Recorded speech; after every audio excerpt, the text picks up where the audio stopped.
আজকে আমি মাছ রান্না করব। কড়াইয়ে দিয়ে দিলাম তেল। তেল গরম হয়ে যাওয়ার পরে আমি এখানে এক এক করে মাছগুলা ছেড়ে দিব। মাছ ভাজতে আমার অনেক ভয় লাগে, কারণ মাছ ভাজার সময় তেল ছিটকে আসে। আর এখানে আমি সম্পূর্ণ মাছগুলো দিয়ে দিয়েছি। এখন মাছগুলো উল্টায় দিব খুব সুন্দর করে। অবশ্যই তেল গরম হওয়া পর্যন্ত অপেক্ষা করতে হবে, নালে মাছ কড়াই থেকে উঠবে না। তো মাছ ভাজা আমার শেষ হয়ে গেছে। তো এখন আমি মাথা দুটাও ভেজে নিব। মাথা দুটাও ভাজা হয়ে গেছে, উঠাই নিচ্ছি।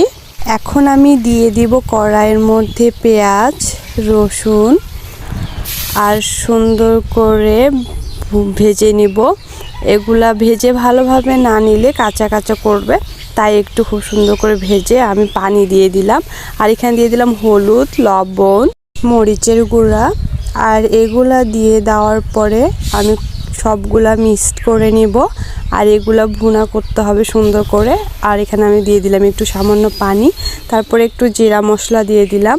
পানিটা ব্লক হওয়ার পরে আমি মাছগুলা এক এক করে ছেড়ে দিলাম। তারপরে আরেকটু জিরা মশলা দিয়ে হয়ে গেল আমার রান্না। তো আপনারা এভাবে রান্না করলে অনেক টেস্ট পাবেন আমার মনে হয়। আল্লাহ।